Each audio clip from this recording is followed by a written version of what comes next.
지금부터 제13회 대한민국 어린이국회 개회식을 시작하겠습니다. 먼저 국기에 대한 경례가 있겠습니다. 모두 일어나셔서 단상의 국기를 향해 주시기 바랍니다. 국기에 대하여 경례.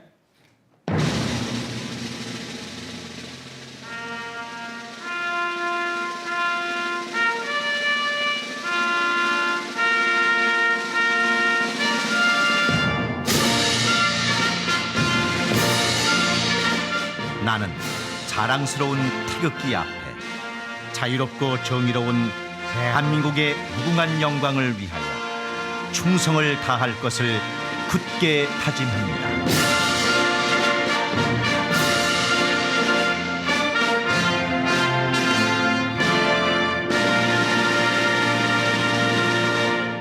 바로 다음은 애국가를 제창하겠습니다. 반주곡에 따라 1절만 제창해 주시기 바랍니다.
이어서 순국 선열 및 호국 영령에 대한 묵념이 있겠습니다.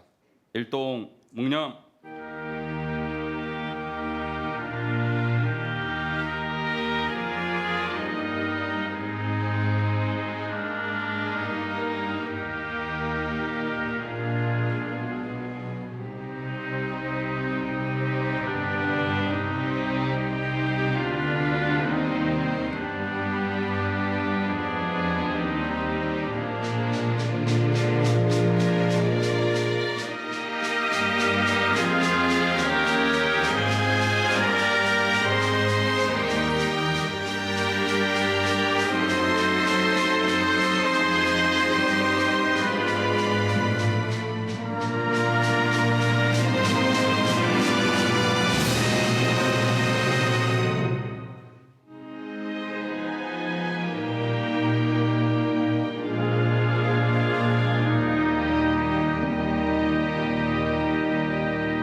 바로 모두 자리에 앉아 주시기 바랍니다. 다음은 이 자리에 참석한 어린이 의원 선서가 있겠습니다. 어린이 의원 여러분께서는 일어나셔서 왼손에 선서문을 들고 오른손을 들어 대표 선서자의 선창에 따라 선서해 주시고 마지막 부분의 이름을 낭독할 때는 각자 본인의 이름을 낭독해 주시기 바랍니다. 그러면 어린이 의원 여러분 모두 자리에서 일어나 주시기 바랍니다. 어린이 의원 여러분을 대표해서 서울 마장초등학교 이서연 어린이 의원 발언대로 나오셔서 선서해 주시기 바랍니다.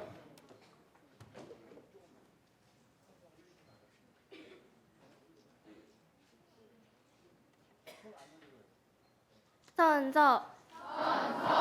나는 헌법을 준수하고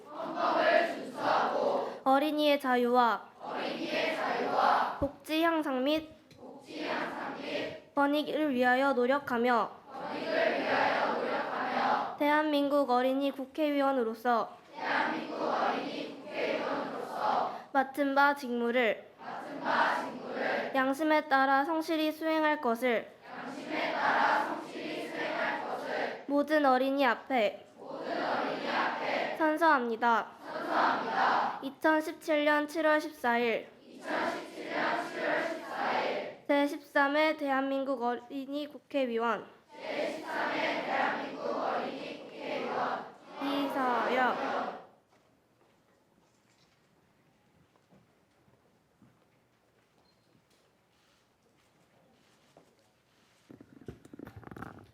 다음은 정세균 국회의장님의 개회사가 있겠습니다. 큰 박수로 환영해 주시기 바랍니다.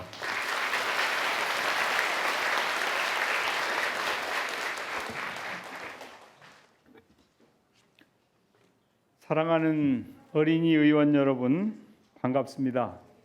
대한민국 어린이를 대표하여 국회의사당을 찾은 어린이 의원 여러분을 진심으로 환영합니다.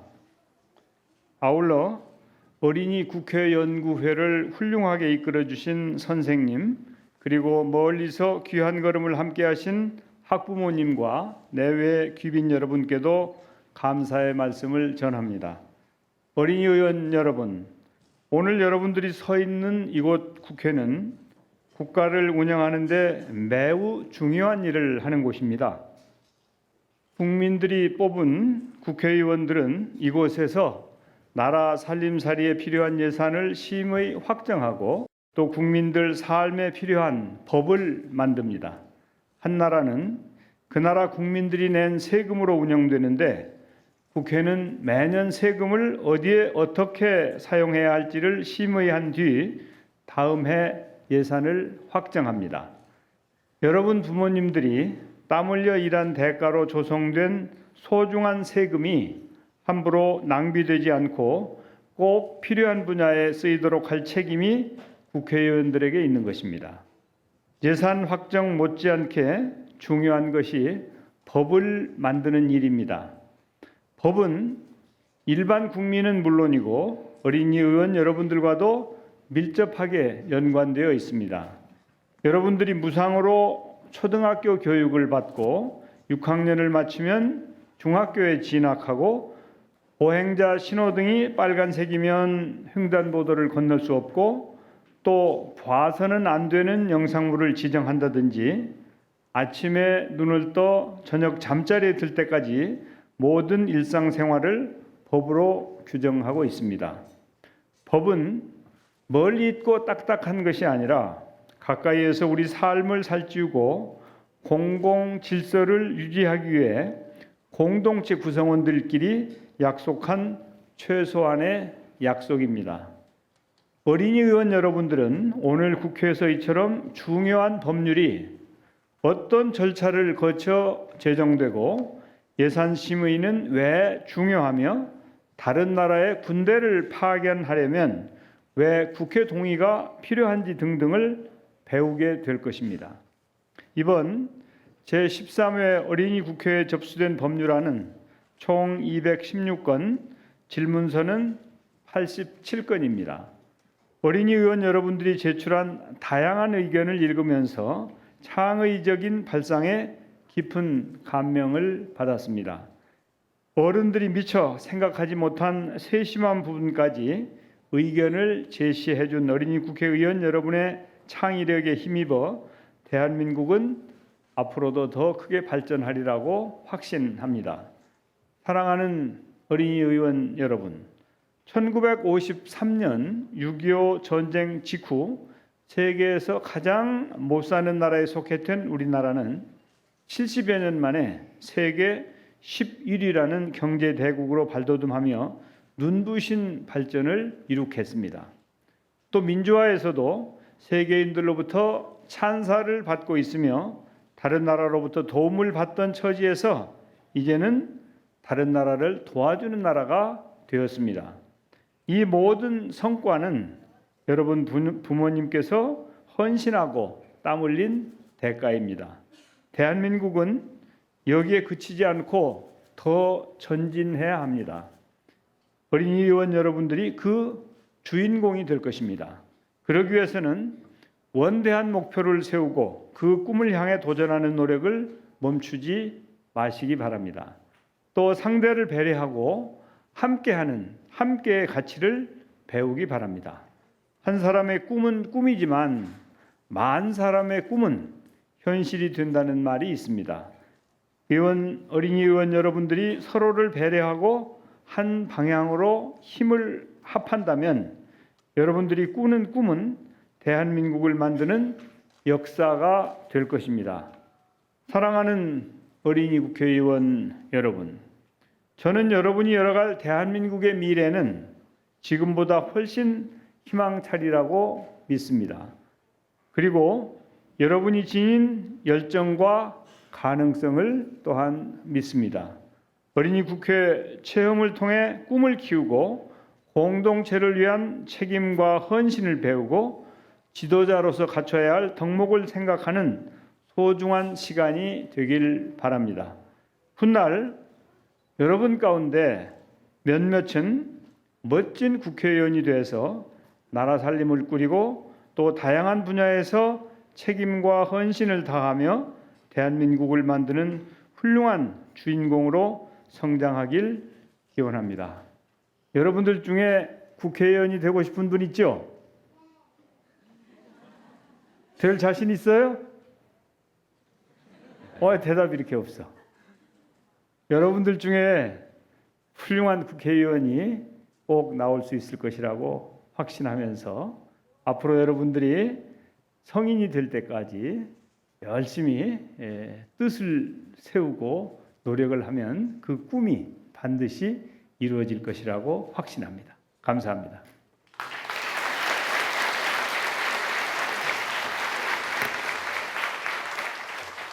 이상으로 개회식을 마치겠습니다. 단상이 정리되는 대로 제13회 대한민국 어린이국회 본회의를 개의하겠습니다. 잠시 자리에서 기다려 주시기 바랍니다. 어린이 의원 여러분, 의석을 정돈해 주시기 바랍니다. 성원이 되었으므로 제13회 대한민국 어린이국회 본회의를 개의하겠습니다.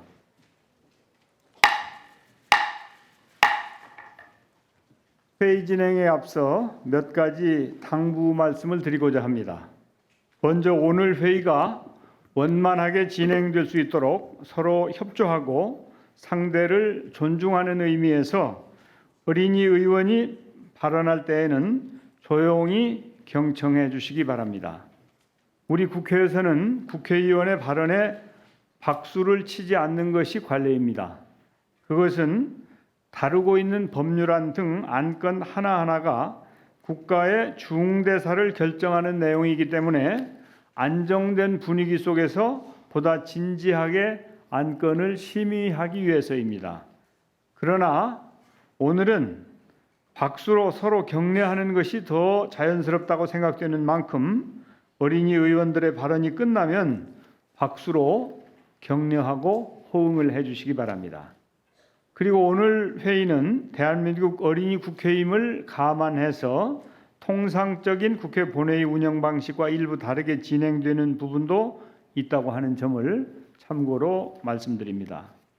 그러면 먼저 국회 의정연수원장으로부터 제13회 대한민국 어린이국회 개최 경과에 대한 보고가 있겠습니다.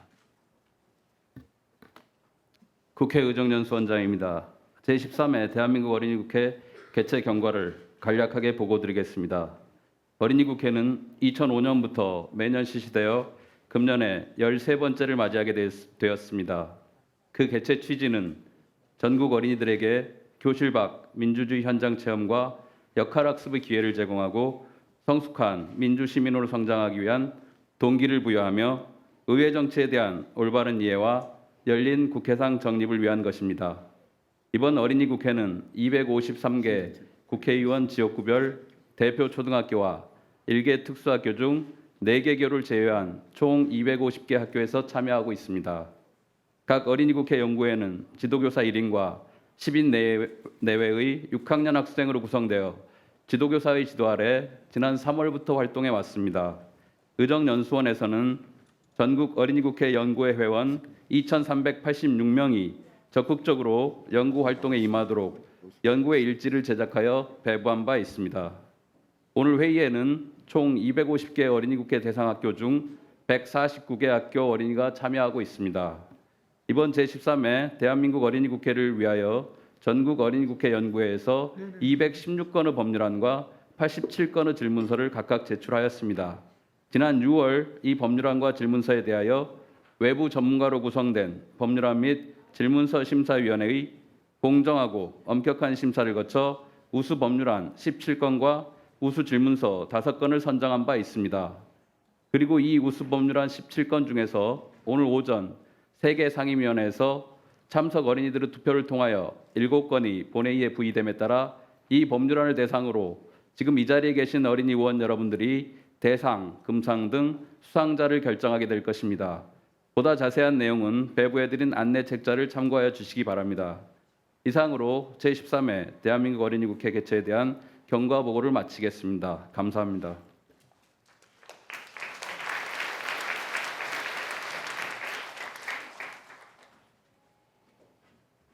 다음은 의사 일정에 들어가기 전에 교육부 장관을 대신해서 박춘란 교육부 차관의 격려 여사가 있겠습니다.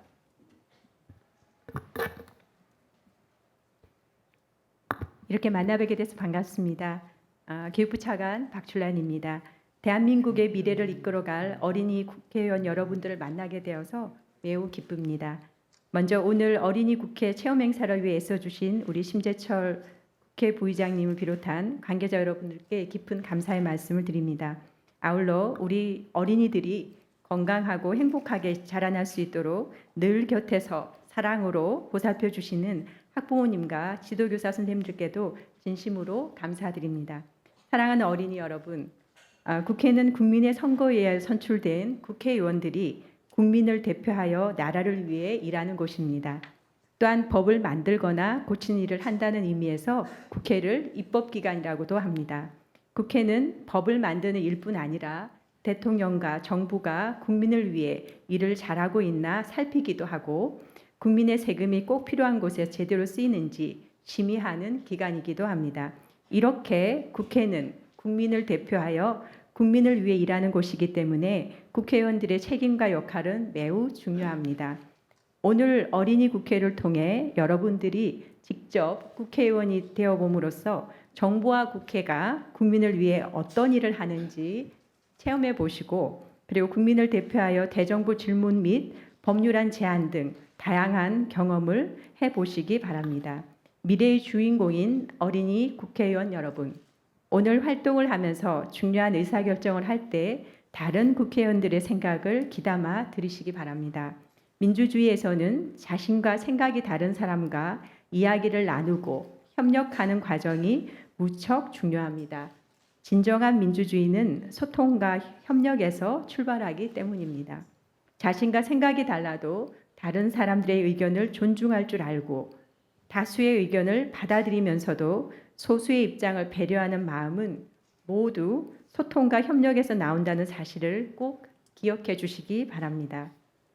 또한 오늘 보고 느낀 것들을 학교에 돌아가서 친구들과 함께 나누는 것도 중요합니다.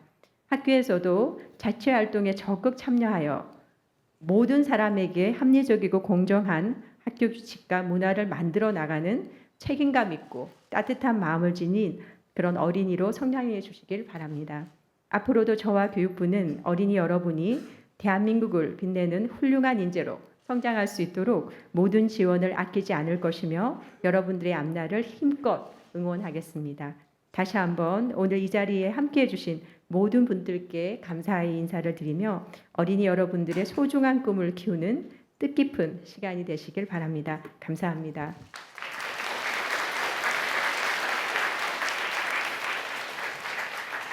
네, 수고하셨습니다. 원래는 교육부 장관께서 이 자리에 나오셔야 되는데 지금 예산결산특별위원회가 열려 있어서 그 자리에서 추가 경정 예산안을 심의하고 있습니다.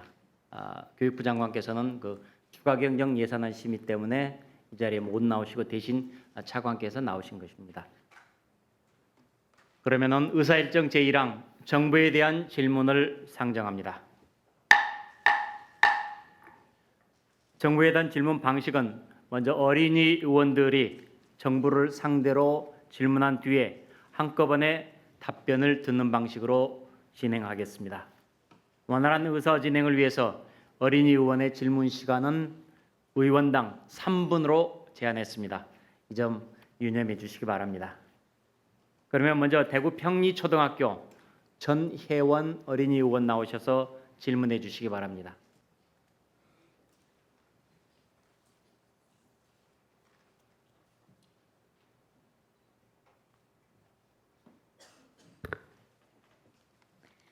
존경하는 의장님, 어린이 의원 여러분, 저는 대구광역시 평리초등학교 전혜원입니다. 전국의 대표적인 놀이공원인 롯데월드, 에버랜드 등 놀이시설은 초등학교와 초등학생과 그 부모들에게 휴식, 여가 생활 등 삶의 질에 있어서 없어서는 안 될 시설들입니다. 시설 결함으로 인한 놀이기구 안전사고는 발생해서도 안 되지만 만약 발생했었다면 철저한 점검으로 다시는 유사한 사고가 일어나지 않아야 합니다. 그러나 최근 10년 내에만 자이로드롭 전지사고, 롤러코스터 안전벨트 풀림사고, 짚라인 추락사고, 번지점프 추락사고, 워터파크 내 중태사고 등 놀이기구 안전사고가 많이 발생했습니다. 누구나 친구와 가족과 함께 갔던 놀이시설에서의 좋은 추억이 있을 것입니다. 이러한 소중한 공간에서의 시설 결함으로 인한 놀이기구 안전사고는 철저한 점검으로 줄이지 않으면 안 될 문제입니다. 대구시청에서 조사한 바에 따르면 놀이기구 안전점검 결과 17개 중 4개는 사용 부족함, 13개는 개선 명령으로 무려 71%가 이상 징후가 있었지만 정상 운행되고 있는 시점이었습니다. 특히 안전성 검사를 받지 않은 놀이기구에서 놀이기구 안전사고의 21.3%가 발생한다고 합니다. 또한 번지점프 추락사고의 경우 업체 측은 어떤 책임도 물을 필요가 없다고 하기도 했습니다. 당사자는 모든 비용을 지불하는 것은 물론 신체, 정신적인 피해를 입게 됩니다. 이렇게 놀이기구에 대한 안전점검 소홀은 우리들의 안전사고는 물론이고 생명까지 위협한다는 것을 알리고 이와 관련하여 어린이들이 이용하는 놀이기구의 안전점검이 어떠한 기준으로 얼마나 자주 이루어지는지 그에 따른 처벌 규정에 문제는 없는지 다시 알아보고 재정비해야 합니다. 놀이기구 안전점검 강화를 위해 다음과 같은 대안을 제시합니다. 첫째, 놀이기구를 처음 만들 때 그리고 놀이시설을 설치할 때 안전에 집중하여 만들어야 합니다. 놀이기구가 어린이 제품 안전특별법 제17조에 따른 안전인증을 받았는지 놀이시설이 제11조 시설 기준에 적합하게 설치되었는지를 점검하고 있지만 신청인 외에 이용자 대표를 현장에 참석하는 등 감시의 투명성을 높이는 방안을 생각할 수 있습니다. 또한 다양한 놀이기구가 있으므로 안전인증의 항목도 늘려야 합니다. 둘째, 놀이기구 안전점검에 관한 법을 더욱 강화하여야 합니다. 2008년 어린이 놀이시설 안전관리법이 개정 시행되어 전기안전법 등 안전관리 기준이 강화하고 올해 대구광역시의 경우 어린이 놀이시설 안전관리 지원 조례가 제정 시행됨에 따라 지원을 늘릴 근거는 되겠지만 안정성을 보장한다고는 생각할 수 없습니다. 따라서 어린이 놀이시설 안전관리법의 지속적 개정이 필요합니다. 현재의 과태료가 업무정지 등의 소극적인 처벌뿐만 아니라 사회적 합의를 통해 보다 강화된 처벌을 생각할 수 있을 것입니다. 셋째, 놀이기구 운행 기간 중 더 자주 안전점검을 해야 합니다. 현재 대통령이 정하는 바에 따라 정기검사를 하도록 되어 있으므로 그 빈도를 높이고 어플로 정기검사 실시 여부 등을 공개한다면 좋을 것 같습니다. 이상으로 질문을 마치겠습니다. 경청해 주셔서 감사합니다. 네, 전혜원 어린이 수고하셨습니다. 다음은 제주 표선초등학교 이지섭 어린이 의원 나오셔서 질문해 주시기 바랍니다.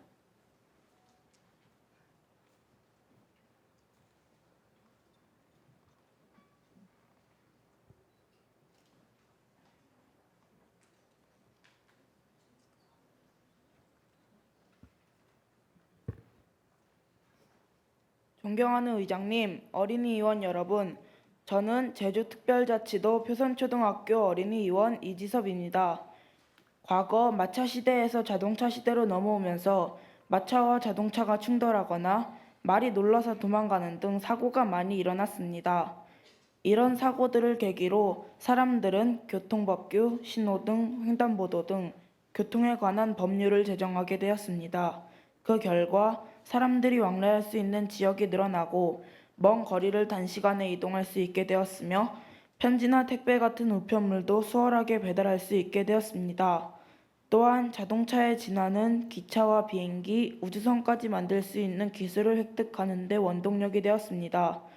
최근에는 심지어 자동차보다 훨씬 더 작고 기술 집약적이며 실용성이 높은 무인 항공기인 드론이 개발되어 전 세계 사람들에게 판매 및 이용되고 있습니다. 사람들은 재난이 일어난 곳에 구호물품을 전달하거나 사람이 들어가기 힘든 곳에 드론을 투입하여 문제를 해결할 수 있는 등 드론의 미래를 매우 낙관적으로 바라보고 있습니다.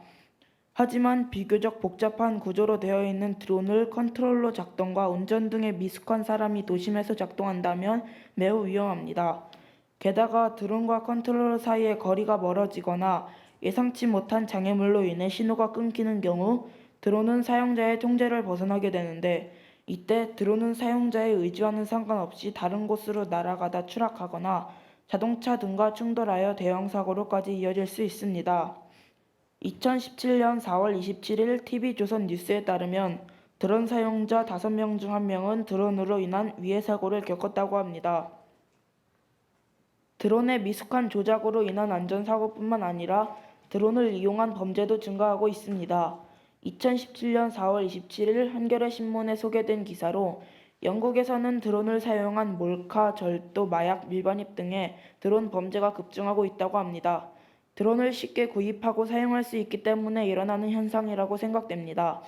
소 잃고 외양간 고친다라는 옛말과 같이 사고 발생 후에 후회하지 않도록 미리 발생할 수도 있는 이러한 사고를 대비할 필요가 있다고 생각합니다. 드론은 늘어나는데 이와 관련한 법률과 규정이 없다면 드론과 관련한 사고가 나더라도 시시비비를 가리기도 어렵고 보상이나 처벌도 힘들어집니다. 앞으로 이러한 사고들은 점점 증가할 텐데 드론으로 인한 안전사고에 대한 정부의 인식은 어떠한지 궁금합니다. 드론의 구입과 사용에 대한 저의 생각을 대안으로 제시합니다. 드론 면허제를 도입하는 것입니다. 중앙일보의 기사에 따르면 미국은 2016년 8월부터 면허를 취득한 사람만이 드론을 구입 및 사용 가능하다고 합니다.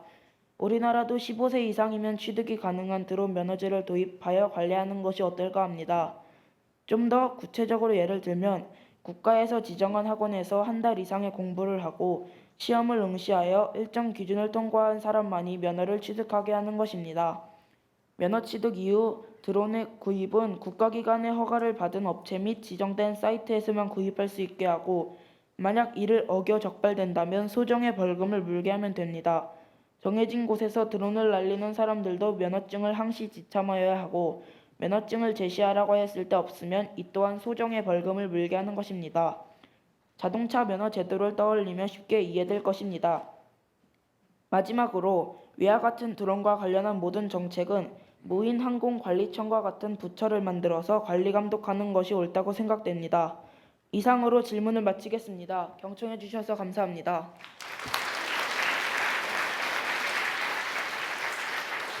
네, 이지섭 어린이 의원 수고하셨습니다. 다음은 서울 삼양초등학교 김예슬 어린이 의원 나오셔서 질문해 주시기 바랍니다.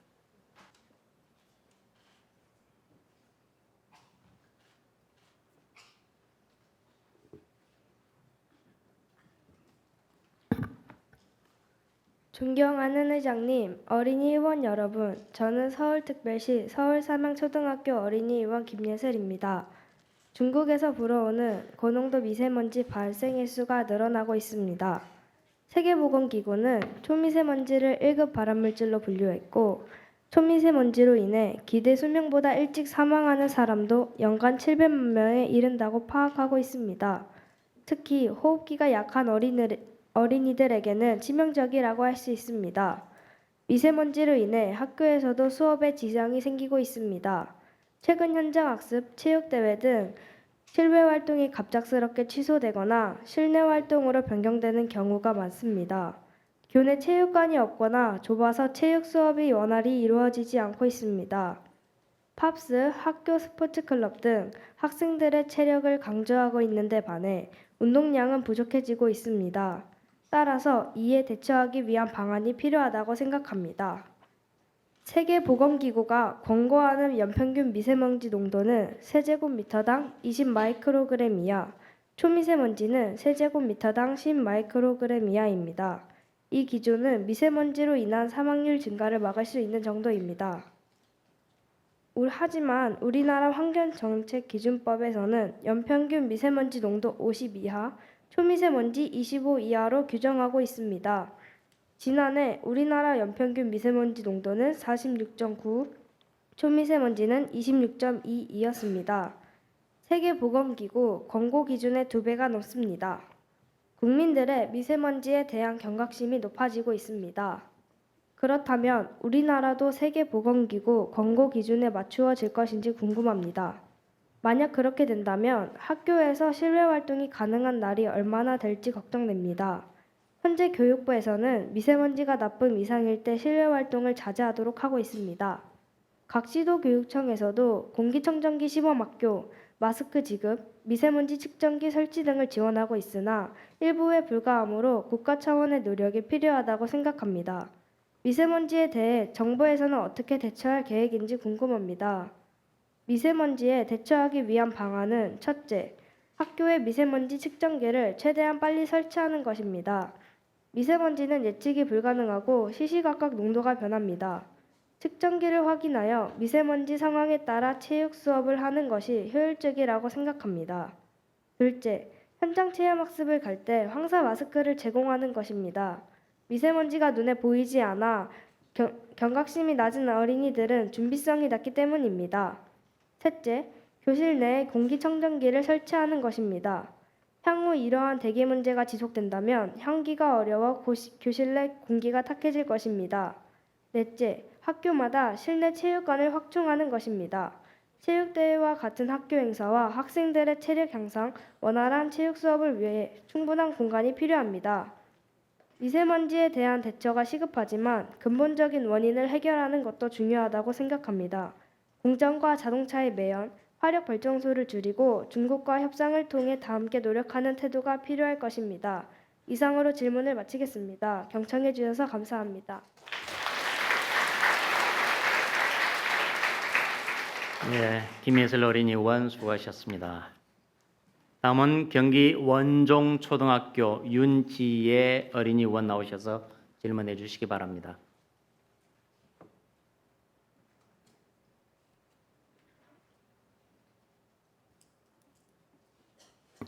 존경하는 의장님, 어린이 의원 여러분, 저는 경기도 부천시 원종초등학교 어린이 의원 윤지혜입니다. 저희 연구회에서는 학교 수업 시간에 배운 분리배출에 대한 사례를 조사하던 중에 분리배출 표시의 크기가 작아 쉽게 찾기가 어려웠고 심지어는 아예 분리배출 표시가 되지 않은 공산품이 다수 있다는 것을 알게 되었습니다. 이것은 학교에서 배운 분리배출을 행동으로 옮겨 환경을 보존하고 생태계를 복원하고자 하는 어린이들의 의지를 꺾는 일이고 또한 분리배출을 실시하는데 혼란을 주며 폐기물의 발생을 억제하고 재활용을 촉진하는 등 자원을 순환적으로 이용하도록 함으로써 환경의 보전과 국민 경제의 건전한 발전에 이바지하고자 하는 자원 재활용법의 목적에도 부합하지 않는다고 생각됩니다.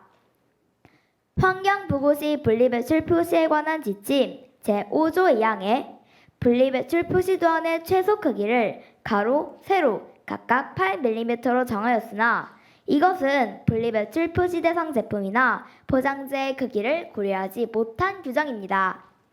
분리배출 표시 대상 제품이나 포장재의 크기가 큰 경우 제품의 제작자는 도안의 최소 크기만 지키면 되기 때문에 그 누구도 그 이상 크기의 분리배출 표시 도안을 넣지 않습니다.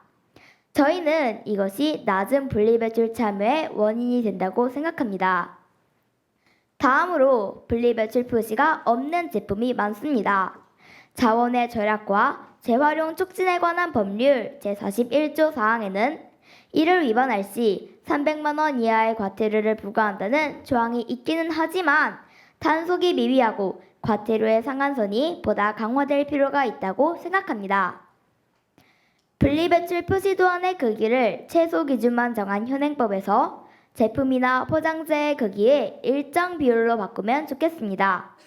예를 들어 분리배출 표시도안의 크기는 제품이나 포장재의 가장 넓은 면의 크기에 16분의 1로 한다로 정하면 지금보다 분리배출 표시를 쉽게 볼 수 있을 것입니다. 다음으로 분리배출 표시에 대한 단속을 정기적으로 실시하고 법률 위반에 대한 과태료를 상품 가격이나 매출 금액 대비 비율로 산정하면 중소기업이나 대기업에 대한 형평성에도 맞을 것이라고 생각합니다. 이상으로 질문을 마치겠습니다. 경청해 주셔서 감사합니다.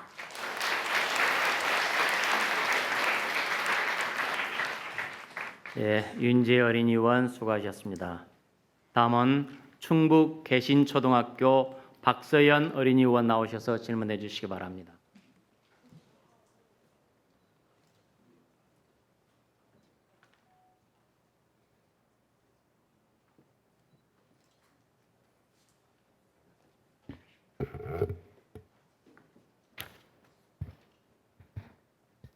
안녕하십니까. 존경하는 의장님, 어린이 의원 여러분.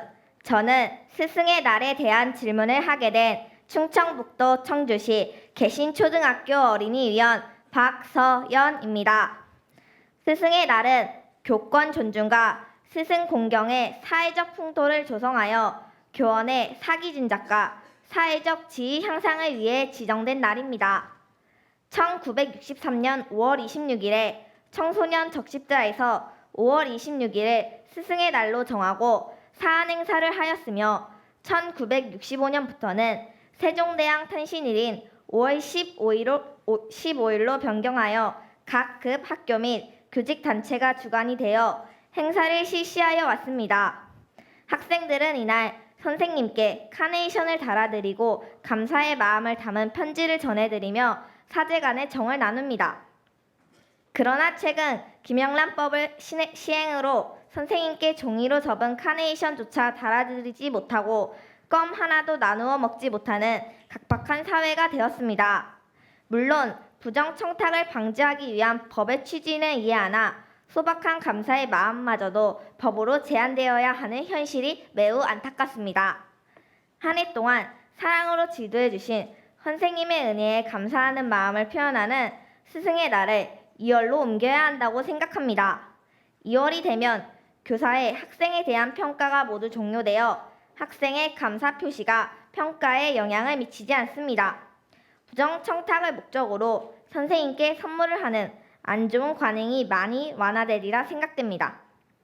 감사의 마음을 표현하는 것도 하나의 교육이며 스승님을 공경하는 것은 우리 사회가 잃지 말아야 할 미덕입니다. 현재 이러한 법과 윤리 사이의 괴리감을 완화하는 것에 대한 정부의 인식은 어떠한지 궁금합니다. 1년이라는 시간은 학생이 변화되기에 충분한 시간입니다. 5월은 아직 새로운 담임 선생님을 만난 지 2달여밖에 되지 않아서 선생님에 대해 잘 인식하지 못한 상태입니다. 따라서 스승의 날을 교사와 학생 사이의 직무 관련성이 최소화되는 2월 28일로 옮기면 좋을 것 같습니다. 많은 학교들이 봄방학을 하는 기간으로 학생들이 학교에 나오지 않아 부담감은 적어지고 평가는 종료되며 다음 학년도 담임 배정도 끝난 시기이기 때문에 앞으로의 평가에도 영향을 미치지 않습니다. 스승의 날의 본래 의미와 취지를 살릴 수 있도록 스승의 날을 2월로 옮겨 우리 사회에 스승을 존중하는 풍토가 새롭게 형성되길 바랍니다. 이상으로 질문을 마치겠습니다. 경청해 주셔서 감사합니다. 네, 박서연 어린이 의원 수고하셨습니다.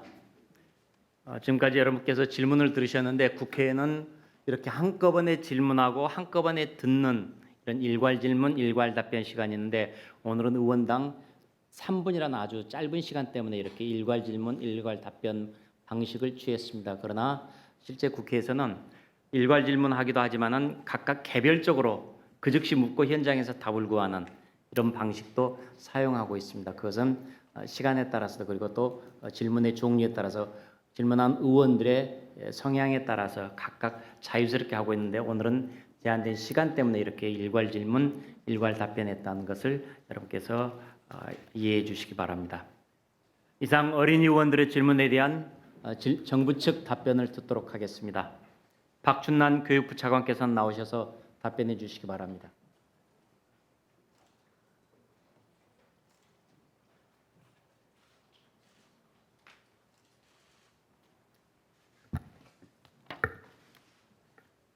네, 교육부 차관 박출란입니다. 어린이 의원 여러분들께서 질문하신 내용에 대하여 일괄적으로 답변 드리겠습니다. 전혜원 어린이 의원께서는 놀이기구 안전점검에 대하여 질문하셨습니다. 철저한 안전점검으로 놀이기구 안전사고를 사전에 예방해야 한다는 의원님의 문제의식에 대하여 공감합니다. 문화체육관광부는 놀이기구와 놀이공원에 대해 그 종류와 크기, 위험 요소에 따라 안전성 검사와 확인 검사를 여러 단계를 거쳐 실시하고 있습니다. 안전 점검 시 이용자 대표를 참여시키는 것은 위험 상황이 발생할 수 있고 또 전문 지식이 필요한 것을 고려할 때 쉽지 않습니다. 다만 불에 타지 않는 그런 쉽게 타지 않는 자재를 사용하게 하는 등 안전점검 관련 규정을 지속적으로 보완, 개정해 나가도록 하겠습니다. 또한 안전점검 횟수를 더 늘리는 문제도 현실적인 여건상 쉽지는 않지만 안전점검 기간의 투명성을 강화하고 그 결과를 앱 등을 통해 쉽게 확인할 수 있도록 해 나가겠습니다. 이지섭 어린이 의원께서는 드론 구입과 사용에 관하여 질문하셨습니다. 국토교통부는 항공안전법 등에 따라 무인 비행장치 신고, 기체 안전성 검사, 비행 승인, 조종자 증명, 사업 등록 등 1년의 안전검증을 거친 후 드론을 비행하도록 하고 있습니다. 특히 자체 중량 12kg을 초과하는 드론을 영리 목적으로 비행하는 경우 조종 자격을 취득하도록 하고 있습니다.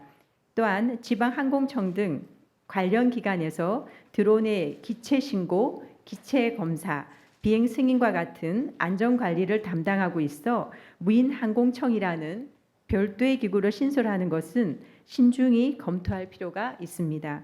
정부는 앞으로도 국민들이 쉽게 항공 법규를 이해하고 나아가 안전한 드론 문화가 정착될 수 있도록 지속적으로 노력하겠습니다. 김예슬 어린이 의원께서는 미세먼지 대처 방안에 대하여 질문하셨습니다. 미세먼지 대응을 위한 국가 차원의 노력이 필요하다는 의원님의 말씀에 공감합니다. 교육부는 미세먼지에 대한 학교의 대응 역량을 강화하고 학생들의 건강 피해를 최소화하기 위해 많은 노력을 기울여 나가겠습니다. 우선 미세먼지 농도가 나쁜 학교에 간이 측정기를 설치하여 미세먼지 농도에 대해 정확한 정보를 제공하고 체육 수업 여건을 개선하기 위해 실내 체육 시설을 확충하며 실내 공기질을 개선하기 위해서 공기 정화 순환 장치 설치를 추진하겠습니다. 또한 환경부와 협력하여 미세먼지가 심각한 지역의 어린이들에게 마스크를 지원할 계획입니다. 앞으로도 미세먼지 문제를 해결하고 학생을 보호하기 위하여 주관 부처인 환경부와 협력하여 지속적으로 노력하겠습니다. 윤지혜 어린이 의원께서는 분리배출 표시에 관한 지침에 대하여 질문하셨습니다. 환경부는 분리배출 표시에 관한 지침에서 배출 표시 도안 크기를 최소한의 크기, 그러니까 가로, 세로 각각 8mm 이상으로 규정하고 있어 사업자는 최소 크기 이상으로 표시할 수 있습니다. 그러나 제안하신 바와 같이 제품이나 포장재의 표면적 크기에 비례해서 도안 크기를 정하는 것은 표면적을 어떻게 잴지 정하는 것이 쉽지가 않아서 현실적인 한계가 있습니다. 현재 시장 군수 구청장은 분리배출 표시 적정 여부를 매년 1회 이상 표본 조사하여 규정 위반자에게 300만 원 이하의 과태료를 부과하고 있습니다. 그러나 상품 가격이나 매출 금액에 비례하여 제품이나 포장재 배출량이 늘어나는 것은 아니므로 과태료 부과를 상품 가격 또는 매출액 기준으로 하는 것은 신중하게 검토할 필요가 있습니다. 박서연 어린이 의원께서는 스승의 날에 대하여 질문하셨습니다. 스승의 날은 1965년 청소년 적십자회에서 세종대왕 탄신일을 그러니까 5월 15일을 스승의 날로 지정한 것에서 유래하여 1982년부터 각종 기념일 등에 관한 규정에 따라 매년 5월 15일로 지정하여 시행해 오고 있습니다. 어린이 의원께서 말씀하신 바와 같이 김영란법의 시행으로 선생님께 감사의 마음을 표하기 어려워진 점을 이해하고 또 그런 부분 안타깝게 생각하는 어린이 여러분들께 대해서 한편으로는 굉장히 감사하게 생각합니다. 다만 지금까지 수십 년간 온 국민이 스승의 날을 5월 15일로 알고 있고 기념일로 지켜오고 있는 만큼 스승의 날을 2월로 바꾸는 것은 학생, 학부모, 선생님 등으로부터 다양한 생각과 의견을 들은 뒤에 신중하게 결정할 필요가 있다고 생각합니다. 앞으로 교육부는 어린이들이 선생님을 존경하고 감사하는 마음을 가질 수 있도록 다양한 연계 행사를 개최하도록 하겠습니다. 감사합니다.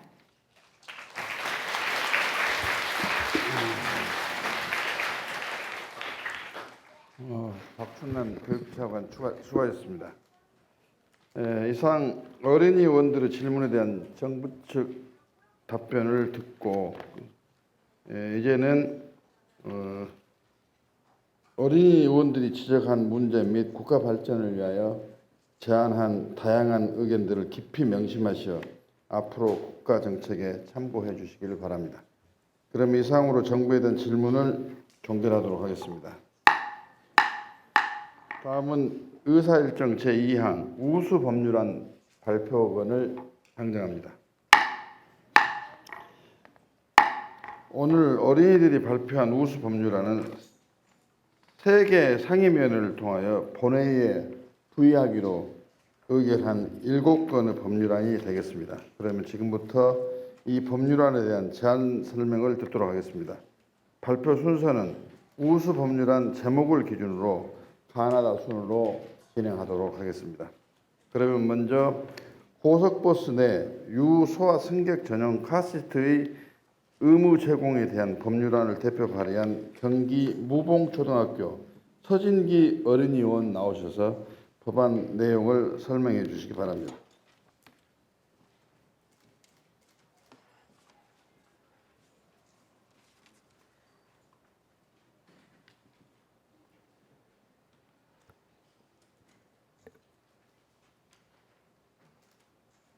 존경하는 대한민국 어린이 국회의장님, 부의장님, 그리고 어린이 의원 여러분, 안녕하십니까? 저는 경기도 무봉초등학교 어린이 의원 서진기입니다. 제가 오늘 제안드릴 법률안은 고속버스 내 유소화 승객 전용 카시트 의무 제공에 대한 법률안입니다. 우리는 고속도로에서 발생되는 버스 사고를 자주 볼 수 있습니다. 불과 5일 전에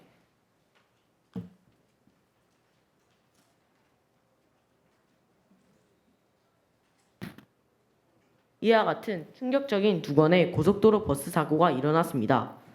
첫 번째 사례는 경부고속도로에서 운전기사의 졸음운전으로 2명이 사망하고 16명이 부상을 당했으며 두 번째 사례는 영동고속도로에서 빗길 미끄러짐 사고로 1명이 사망하고 3명이 부상을 당했습니다. 이렇게 잦은 사고가 일어나는 고속버스에선 과연 아이들의 안전이 잘 지켜지고 있을까요?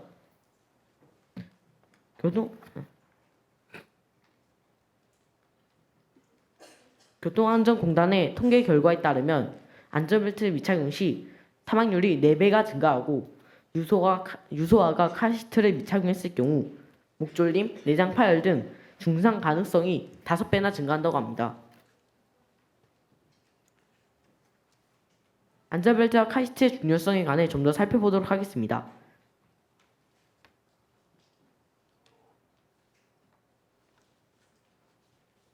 지금 보시는 이 사진은 제가 살고 있는 경기도 화성시 교통안전공단 자동차안전연구원에서 실시된 정면충돌 실험 전후 사진입니다. 이를 통해 고속버스에서 카시트를 착용한 어린이와 카시트를 착용하지 않은 어린이의 상태를 쉽게 추정할 수 있습니다.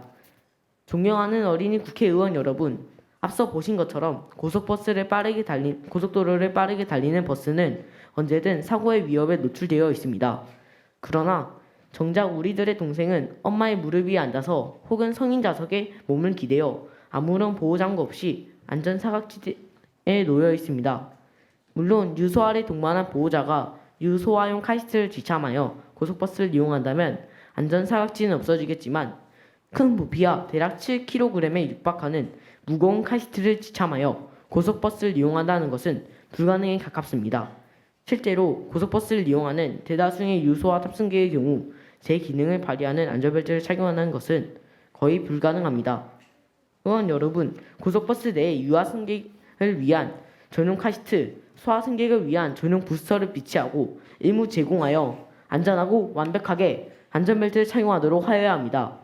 이 법률안은 고속버스 운행 시 유소와 탑승객에게 카시트를 제공하여 모든 탑승객이 안전하고 완벽하게 안전벨트를 착용하는 데 그 목적이 있습니다. 고속버스 터미널 및 고속버스 차량 내 유소와 카시트를 비치하여 유소와 탑승객의 여부를 확인하고 버스 터미널에는 충분한 유소화용 카시트를 비치하여 부족함이 없어야 합니다. 더불어 공용으로 사용되는 유소화용 카시트는 정기적인 세척과 소독을 통해 위생관리 또한 철저히 준비되어야 합니다. 어린이 의원 여러분, 언제쯤 우리 온 가족이 안전하게 고속버스를 이용할 수 있겠습니까? 교통사고는 사전에 예고하지 않습니다. 우리 스스로 사전에 예방하여야 합니다. 지금 이 순간 여러분들의 선택으로 전 국민이 안전하고 편안한 고속버스 여행을 즐길 수 있습니다. 본 법률안을 통해 국민 한 사람 한 사람 세심하게 배려하는 안전한 대한민국으로 더욱 발전해 나가기를 기대합니다. 지금까지 고속버스 내 유소와 카시트 설치 의무화에 관한 제안 법률안을 경청해 주셔서 감사합니다. 감사합니다.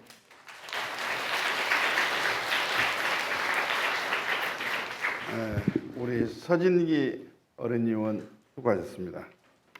다음은 법정 감염병에 따른 보호자 특별 휴가에 관한 법률안을 대표 발의한 경기 이천 매곡 초등학교 곽선희 어린이 의원 나오셔서 법안 내용을 설명해 주시기 바랍니다.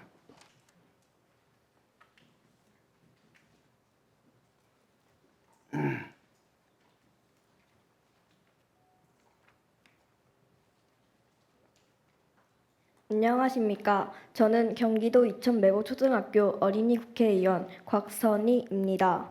제가 발표할 법률안은 법정 감염병에 따른 보호자 특별휴가에 관한 법률안입니다. 이 법률안은 감염병의 예방 및 관리에 관한 법률 제2조에서 열거 규정하고 있는 법정 감염병에 걸린 어린이들을 안전하게 보호하기 위해 보호자에게 특별휴가를 제공함으로써 가정 내 방치되는 어린이들을 사고의 위협으로부터 보호하고 안전사고를 미리 예방하는 데 목적이 있습니다. 최근 우리나라 법정 감염병 발생률이 점차 높아지고 있습니다. 감염병으로 결석을 하거나 심한 경우 학교 전체가 휴교를 하는 경우도 늘어나고 있습니다. 한 언론에 따르면 2012년부터 2016년까지 초, 중고 특수학교의 법정 감염병 발생 현황을 분석한 결과 법정 감염병이 발생한 학교 수는 2012년 8,688교에서 2016년 13,866교로 59.6%나 늘어났습니다. 감염 학생 수를 기준으로 같은 기간 240.2%나 급증한 것으로 나타났습니다. 감염 학생 수의 증가율은 초등학교가 108.7%로 가장 높게 나타나 초등학교에서의 감염 확산이 가장 심각한 것으로 나타났습니다. 이에 감염병에 걸린 맞벌이 가정의 미취학 아동 및 초등학생의 경우 보호자 없이 가정 내에서 발생할 수 있는 여러 가지 위험에 자동적으로 노출될 수밖에 없습니다. 실제로 한국소비자원이 소비자 위해 감시 시스템에 수집된 위해 사례를 분석한 결과 14세 이하 어린이 안전사고가 가장 많이 발생하는 장소는 가정 내로 발생률도 매년 증가하는 추세라고 합니다. 감염병으로 맞벌이 가정 내 방치될 수밖에 없는 어린이의 경우 주방용 가전제품 등에 의한 화상사고와 화재사고, 실내 생활 중 골절 및 타박상, 창문과 가구 등에 의한 절단사고 등 또 다른 위험에 노출되어 있습니다. 돌봐줄 보호자 없이 혼자 가정 내에 남아있어야 하는 감염병에 걸린 어린이들의 안전을 위하여 법정 감염병에 걸린 만 12세 미만의 어린이를 보호해야 할 보호자에게 반드시 특별휴가를 제공하여 사용할 수 있도록 해야 한다고 생각합니다. 이상 법정 감염병에 따른 보호자 특별휴가에 관한 법률안이었습니다. 경청해 주셔서 감사합니다.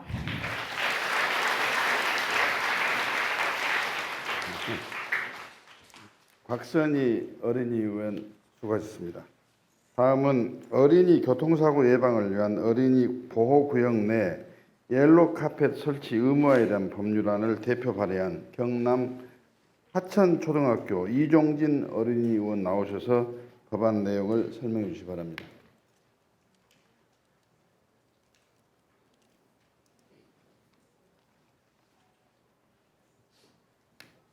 안녕하십니까. 저는 하천초등학교 어린이의원 이종진입니다. 여러분, 이 세상에서 가장 소중한 것이 무엇이냐고 물으면 생명이라고 말하는 사람이 참 많습니다. 생명은 단 하나뿐이기 때문입니다. 매년 교통사고로 다치는 아동이 약 1만 5천 명에 달합니다. 어린이 교통사고는 어린이가 횡단 중인 상황에 가장 많이 일어납니다. 그리고 전체 사고의 절반 이상이 등하교 시간대인 오전 8시와 오후 3시에서 6시 사이에 발생합니다. 2016년 국민안전처의 발표에 따르면 어린이 교통사고의 경우 2013년을 장점으로 꾸준히 증가 추세에 있으며 어린이 보호구역 내 사망자의 경우는 지속적으로 발생하고 있다고 합니다. 어린이 보호구역 내 어린이 피해자의 경우 도로횡단 중 사고가 전체 교통사고의 52.3%로 가장 많이 발생하였습니다. 이는 길을 건너는 어린이를 운전자가 잘 인식하지 못하여 생긴 사고이거나 어린이 보호구역에서 지켜야 하는 법규를 제대로 지키지 않았기 때문입니다.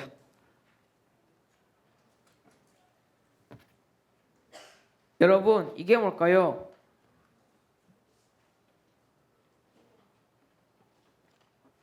바로 국제아동인권센터가 고안한 옐로카펫으로 불리는 공간입니다.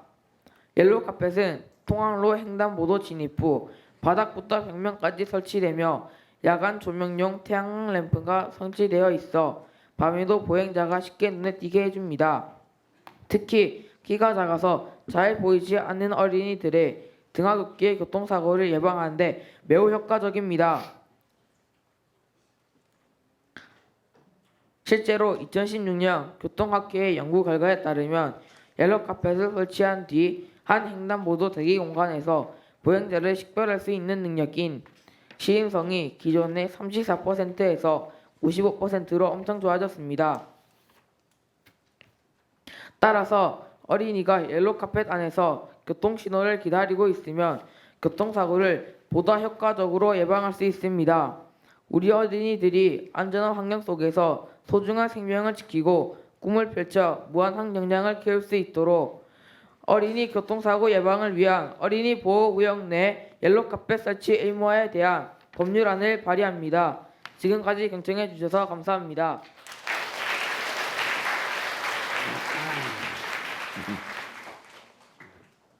이종진 어린이 의원 수고하셨습니다. 다음은 어린이 보호구역 내 횡단보도 차량 신호기와 보행자 신호기 시간차 변환 안전 3초 확보 법률안을 대표 발의한 대구 신암초등학교 김단희 어린이 의원 나오셔서 법안 내용을 설명해 주시기 바랍니다.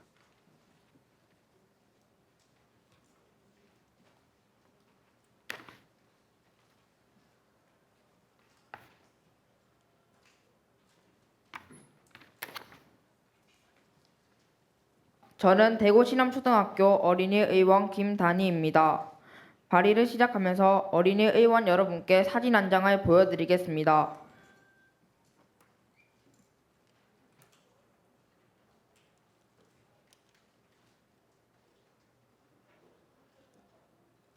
한 어린이가 학교 앞 횡단보도를 건너고 있습니다. 보행자 신호기가 초록불로 바뀌자마자 황급히 뛰어나가고 있습니다. 등하교 시간에 학교 주변 횡단보도에서 흔히 볼 수 있는 모습입니다. 차량 신호기에 빨간불 정지 신호를 미처 보지 못한 차나 정지 신호를 무시하고 지나가는 차가 있을 경우 사고가 날 수 있는 매우 위험한 상황입니다. 보다 안전한 등하굣길을 만들기 위하여 저는 어린이 보호구역 내 횡단보도의 차량 신호기와 보행자 신호기 시간차 변환 안전 3초 확보 법률안을 제안하고자 합니다. 우리나라는 어린이 보호구역 일명 스쿨존을 지정하여 교통안전시설물 및 도로 부속물 설치로 학생들의 안전한 통학 공간을 확보하여 교통사고를 예방하고자 하고 있습니다. 어린이 보호구역 내에서 지켜야 하는 사항들이 도로교통법에 의해 정해져 있어 운전자 및 보행자가 보호를 받고 있지만 여전히 어린이 교통사고는 끊이지 않고 있습니다. 경찰청에서 제공하는 자료를 보면 최근 4년 어린이 보호구역 내 어린이 교통사고는 2013년부터 2015년 사이 매년 증가하였습니다. 2016년 다소 감소하였으나 어린이 보호구역 내 어린이 안전이 여전히 위협받고 있는 모습입니다. 특히 도로를 횡단할 때 사고가 많이 일어납니다. 작년 한 해 어린이 보호구역 내에서 일어난 어린이 교통사고는 모두 480건입니다. 그중 횡단보도를 건널 때 일어난 사고가 345건으로 무려 72%에 달합니다. 국민안전처에서도 자주 발생하는 어린이 교통사고 유형 중 첫 번째로 횡단시 초록불이 켜지자마자 바로 뛰어가는 경우를 제시하며 주의를 하도록 하고 있습니다. 따라서 어린이 보호구역 내 횡단보도의 차량 신호기와 보행자 신호기 변환에 시간차를 둘 것을 제안합니다. 차량 신호기에 빨간불 정지 신호가 켜진 후 3초 뒤에 보행자 신호기에 초록불 보행 신호가 켜지도록 하는 것입니다. 3초의 시간 동안 차량이 완전히 멈춘 것을 확인하고 횡단보도를 건너면 어린이 교통사고를 줄이고 통학로 안전을 확보하는 데 도움이 될 것입니다. 이를 위해 어린이 보호구역 내 횡단보도 차량 신호기와 보행자 신호기 시간차 변환 안전 3초 확보 법률안이 꼭 채택되기를 바랍니다. 감사합니다.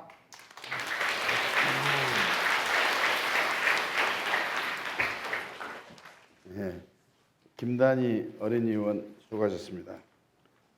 다음은 초등학교 내 높이가 다른 대형 음수대 설치 법안을 대표 발의한 대구 볼리초등학교 이현지 어린이 의원 나오셔서 법안 내용을 설명해 주시기 바랍니다.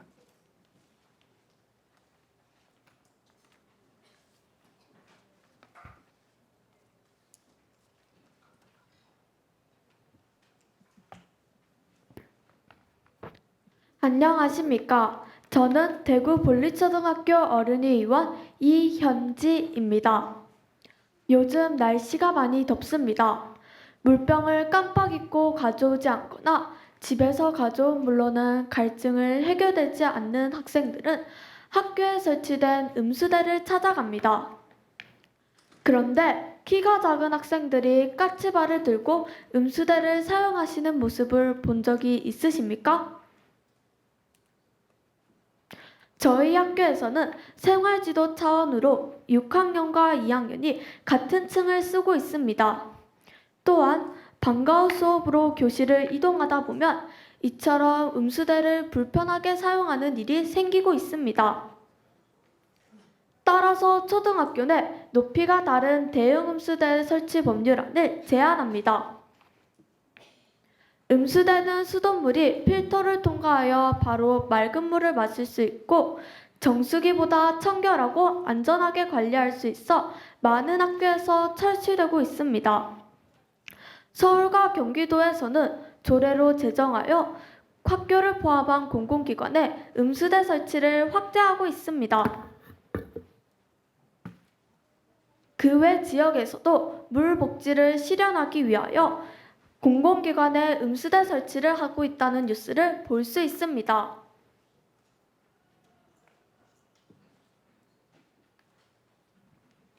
이처럼 학교에서 학생들이 물을 자유롭게 마실 수 있는 여건이 지속되는 만큼 이러한 혜택에서 소외되는 학생이 없어야 합니다. 많은 학생들이 다니는 학교에서는 4-5명 이상의 학생들이 한꺼번에 물을 마실 수 있는 대형 음수대가 효율적입니다. 하지만 이 음수대마저도 높이가 일정하여 키가 작은 학생들은 사용하기 힘들어합니다. 음수대 사용이 불편하여 옷이나 바닥에 물이 튀면 학생들의 위생과 안전사고 문제도 발생할 수 있습니다.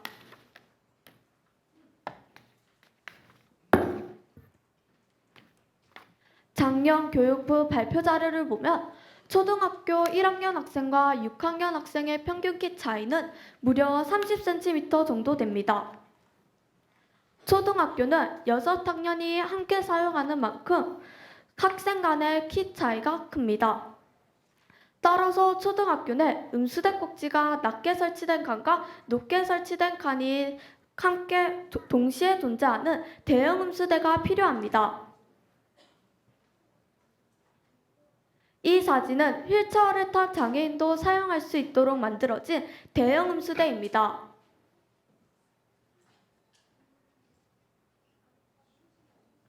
이렇게 시공업체와 협의하면 음수대 꼭지가 낮게 설치된 칸은 얼마든지 늘릴 수 있고 그 외 모양이나 높이 또한 바꿀 수 있습니다. 초등학교를 새로 짓거나 혹은 7년이 경과된 노후된 음수대를 교체할 때 이렇게 높이가 다른 대형 음수대를 순차적으로 설치한다면 학교 내 모든 학생들이 보다 안전하고 청결하게 물을 마시며 쾌적한 생활을 영위할 수 있습니다. 이상으로 경청해 주셔서 감사합니다.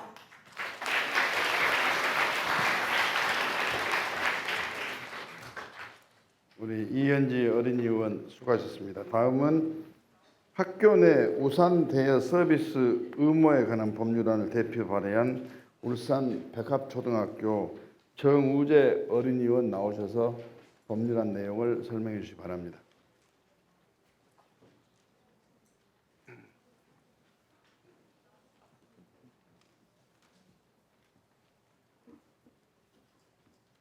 안녕하십니까. 울산 백합초등학교 어린이원 정우재입니다. 저는 학교 내 우산 대여 서비스 의무화에 관한 법률안을 제안하고자 합니다. 혹시 학교를 마치고 집에 가려는데 갑자기 비가 내려 당황한 경험을 한 적이 있으십니까? 여러분 모두 학교를 마치고 하교하는데 갑자기 비가 내리는 난감한 경험을 한 적이 종종 있으실 겁니다. 아침에는 비가 오지 않아 우산을 잊혀 준비하지 못하였는데 방과 후 갑자기 비가 내려 비를 맞고 가야 하는 것입니다. 학교에서 집이 가까운 경우에는 그나마 비를 많이 맞지 않고 귀가할 수 있지만 학교에서 집까지 거리가 먼 경우에는 비를 흠뻑 맞고 집으로 갈 수밖에 없습니다. 특히 맞벌이 가정이 늘어나면서 학부모가 우산을 가지고 학교에 방문할 수 있는 여건도 많이 힘들어진 실정입니다. 최근 여러 공공기관에서 우산 대여 서비스를 시행하고 있는 추세입니다. 성남시, 부천시, 화성군, 창녕군 등 각 지자체별로 시청, 구청, 주민센터에서 우산을 무료로 대여해주는 서비스를 시행하고 있습니다. 뿐만 아니라 도서관, 보건소, 병원 등 공공기관에서도 우산 대여 서비스를 시행하고 있고 일부 학교에서도 학교 특색 사업의 일환으로 우산 대여 서비스를 시행하고 있습니다. 하지만 우리 학생들이 우산 대여 서비스를 이용하기에는 한계가 있습니다. 여러 공공기관에서 우산 대여 서비스를 시행한다 할지라도 학교에서 멀리 떨어진 공공기관에 방문하여 우산을 대여하고 반납하는 것은 쉽지 않습니다. 또한 모든 학교가 우산 대여 서비스를 시행하는 것이 아니기 때문에 모든 학생들이 우산을 대여할 수는 없습니다. 우산 대여 서비스를 실시하는 학교조차 학생 수에 비하여 턱없이 적은 우산을 준비하여 많은 학생들이 우산을 대여하기는 힘든 상황입니다. 최근 교통안전공단의 조사에 따르면 장마철인 7, 8월 빗길 교통사고는 다른 달에 비해 71%나 많이 발생한다고 합니다. 이런 상황에서 비가 많이 내리는 장마철에 우산을 쓰지 않는다면 눈에 비가 들어와 시야보가 힘들 것이고 학생들은 더욱 교통사고의 위험에 노출될 것입니다. 따라서 학생들의 편리하고 안전한 하굣길을 위하여 학교에서 우산 대여 서비스를 의무화하는 법안 제정을 발의합니다. 이상으로 저희 법률안 제안을 마치도록 하겠습니다. 경청해 주셔서 감사합니다.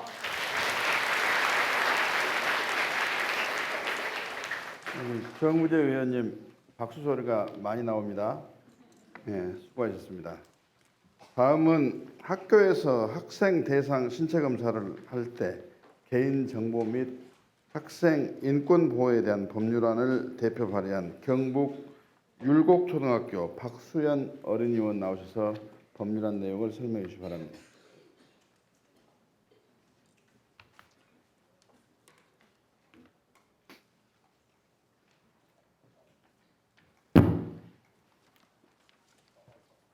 저는 경상북도 김천시 율곡초등학교 어린이위원 박수연입니다. 우리 연구회에서 제안한 법률안은 학교에서 학생 건강 검사를 할 때 개인정보 및 인권 보호에 대한 법률안입니다. 우리나라 학교는 학생들의 건강 상태를 점검하기 위해 매년 학생 건강 검사를 실시합니다. 학생 건강 검사는 짧은 시간에 많은 학생들을 효율적으로 검사하기 위해 집단 검사로 실시됩니다. 하지만 효율성을 강조하다 보니 개인정보나 인권이 침해되는 경우가 자주 발생합니다. 예를 들어 건강검사를 할 때 자신의 키와 몸무게를 다른 친구가 볼까봐 조마조마하고 다른 친구가 알게 되어 부끄러웠던 기억을 누구나 갖고 있습니다. 하지만 더 심각한 상황은 소변 검사를 할 때입니다. 여러분,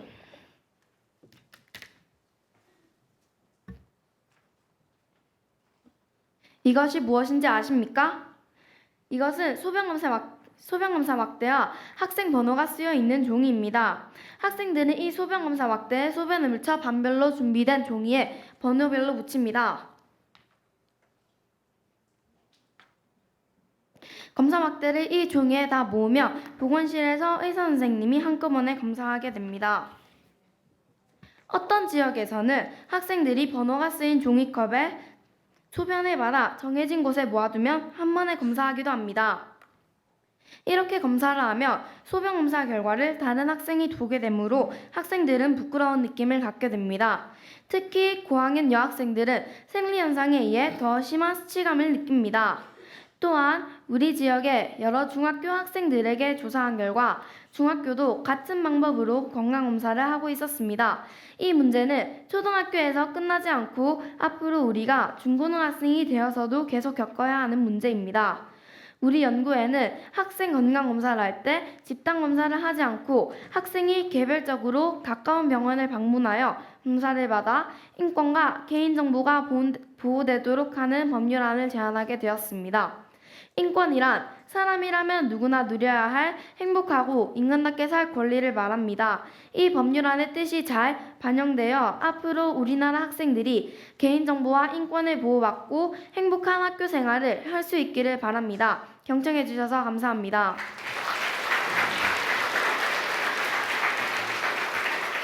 박수현 의원 수고하셨습니다. 박수 많이 받으시네요.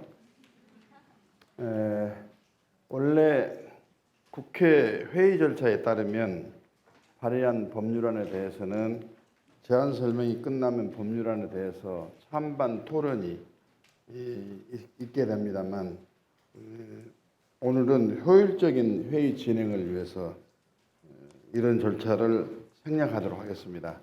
여러 어린이 의원님들 양해해 주시기 바랍니다. 그러면 이상으로 우수 법률안 7건에 대한 제안 설명을 모두 마치겠습니다. 마지막으로 의사일정 제3항 대상, 금상, 우수상 선정의건을 상정합니다.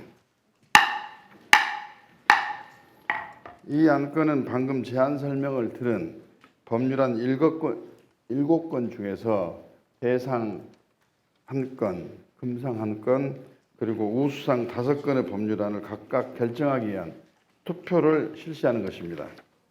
그러면 어린이 의원 여러분들의 투표 결과에 따라서 다수 득표선으로 대상 1명, 금상 1명, 그리고 국회의장 우수상 5명을 선정하도록 하겠습니다. 아쉽게도 본회의에 부의되지는 않았지만 오전 상임위원회에 상정되었던 나머지 10건의 법률안은 국회 부의장 우수상을 수상하도록 되어 있음을 미리 알려드립니다.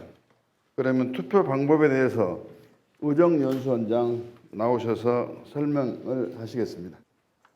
의정연수원장입니다. 투표 방법에 대해 설명드리겠습니다. 이 투표는 앞서 내용 설명을 들은 우수 법률안 7건 중에서 대상 1건, 금상 1건, 우수상 5건을 선정하기 위한 것입니다. 어린이 의원 여러분께 나누어드린 투표용지를 보면 법률안의 번호를 기재하도록 되어 있습니다. 따라서 오늘 본회의에서 발표한 7건의 법률안 중 가장 훌륭하다고 생각하는 법률안의 번호를 투표용지에 하나만 기재하면 되겠습니다. 투표용지에 법률안의 번호를 2개 이상 기재한 경우에는 무효로 처리하게 됩니다. 또한 법률안 번호 이외에 찬성, 오케이 등 다른 표시를 한 경우에도 모두 무효로 처리하게 됨을 알려드립니다. 지금 앉아있는 의석에서 가장 우수하다고 생각하는 법률안의 번호를 하나만 투표용지에 기재하여 주시기 바랍니다. 법률안의 번호는 나누어드린 의사일정 제2항 우수법률안 발표권을 참고하셔 선택하시면 됩니다. 투표용지의 투표함 투입은 중앙 통로를 중심으로 왼쪽과 오른쪽으로 나누어서 실시하겠습니다. 잠시 후 어린이 의원 여러분께서는 국회 직원의 안내에 따라 앞열부터 순서대로 투표함이 있는 곳으로 나오셔서 투표용지를 투표함에 넣고 각자 의석으로 돌아가시면 되겠습니다. 이상으로 투표 방법에 대한 설명을 마치겠습니다. 의정연수원장 수고하셨습니다. 그러면 투표를 실시하기 전에 투표와 개표 과정에 참여할 어린이 간표위원 4명을 지명하도록 하겠습니다. 인천 성남초등학교 유서림 어린이위원, 대전 가양초등학교 김은혁 어린이의원, 세종 온비초등학교 최예지 어린이의원, 광주 계림초등학교 전국민 어린이의원. 전국민 의원은 저하고 지역구가 같네요. 네. 이상 4분이 수고해 주시겠습니다. 간표위원들께서는 국회 직원 안내를 받아서 간표위원석으로 나와주시기 바랍니다.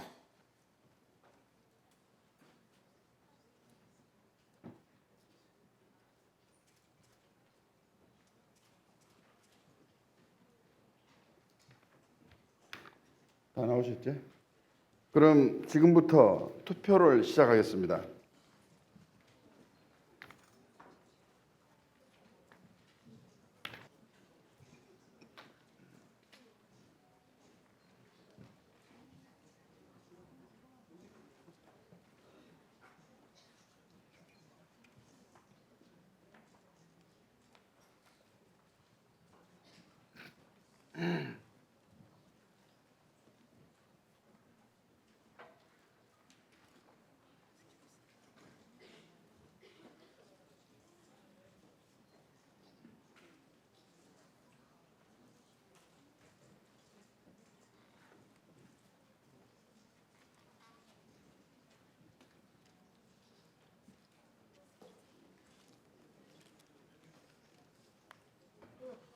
투표를 다 하셨습니까?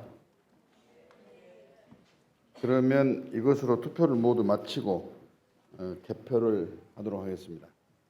투표 전에 말씀드린 대로 어린이 간표위원들은 국회 직원과 함께 개표 과정에 참여해 주시기 바랍니다. 원활한 개표 및 집계를 위해서 잠시 정회를 하도록 하겠습니다. 정회를 선포합니다.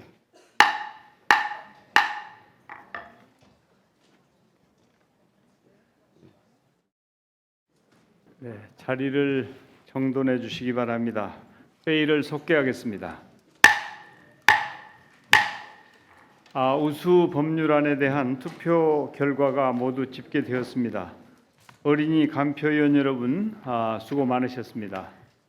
투표 결과를 발표하기에 앞서 한 말씀 드리겠습니다. 오늘 발표된 7건의 법률안은 내용이 다 훌륭하고 국가 발전에 도움이 되는 사항을 담고 있기 때문에 사실 모두 대상감이라고 생각됩니다마는 현실적으로 다 드릴 수가 없는 만큼 부득이 어린이 의원들의 민주적인 투표를 통하여 수상자가 선정되었다는 점을 말씀드립니다. 투표 결과를 말씀드리겠습니다. 투표에는 오늘 대한민국 어린이 국회에 참가한 149명의 어린이 의원 중 148명이 참여해 주셨습니다. 먼저 으뜸상인 대상입니다.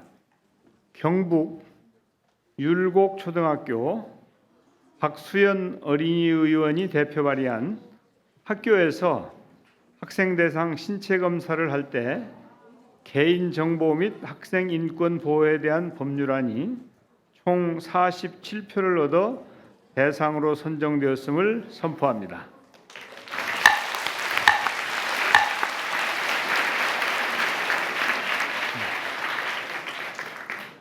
다음은 금상입니다.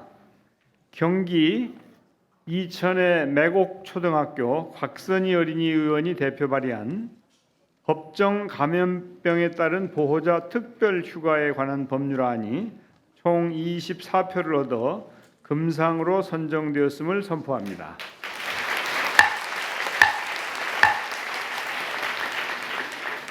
다음은 국회의장 우수상입니다.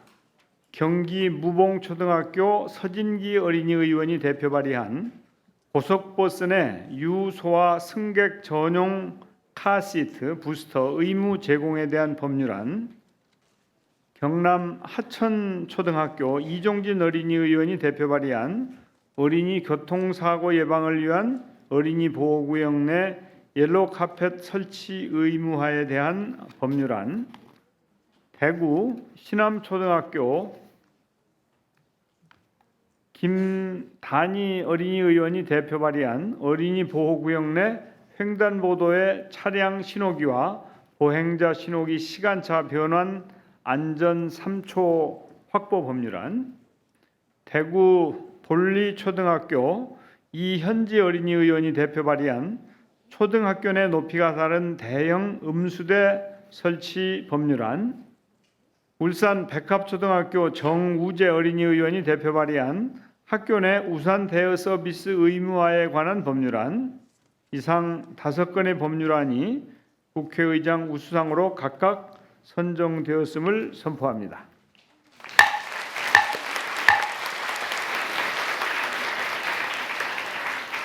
이것으로 오늘 본회의 의사 일정을 모두 마쳤습니다. 어린이 의원 여러분, 오랜 시간 동안 수고 많았습니다. 의원으로서 국회에서 하는 일에 대해 오늘 하루 체험해보고 또 참여해보니까 여러분 어떻습니까? 의미가 있었죠? 아마 어린이 의원으로서 긍지와 자부심이 생겼을 거라고 생각되는데 어때요? 그렇습니까? 예, 오늘 여러분들이 대한민국 어린이 국회에 참여해서 활동한 의정 경험을 소중한 추억으로 간직하시고 또한 그 기억들이 앞으로 큰 꿈을 가꾸고 키워가는 과정에 의미 있는 밑거름이 되었으면 좋겠습니다. 아울러 여러분 모두가 미래 우리나라 국회의원이 되어 바로 이 국회의사당에서 의정 활동을 펼칠 수 있게 되기를 기원합니다. 다시 한번 어린이 의원, 지도교사, 학부모 여러분에게 감사의 말씀을 드리고 바쁘신 중에도 오늘 함께하신 심재철 부의장님, 박주선 부의장님, 정부 측 관계자 또 큰 관심을 가져주신 언론인 여러분에게도 감사를 드립니다. 마지막으로 이번 행사를 성공적으로 마칠 수 있도록 노력해 주신 의정연수원 그리고 관계 부서 직원들의 노고에 대해서도 시하와 감사를 드립니다. 그러면 이것으로 제13회 대한민국 어린이국회 본회의를 모두 마치겠습니다. 산회를 선포합니다.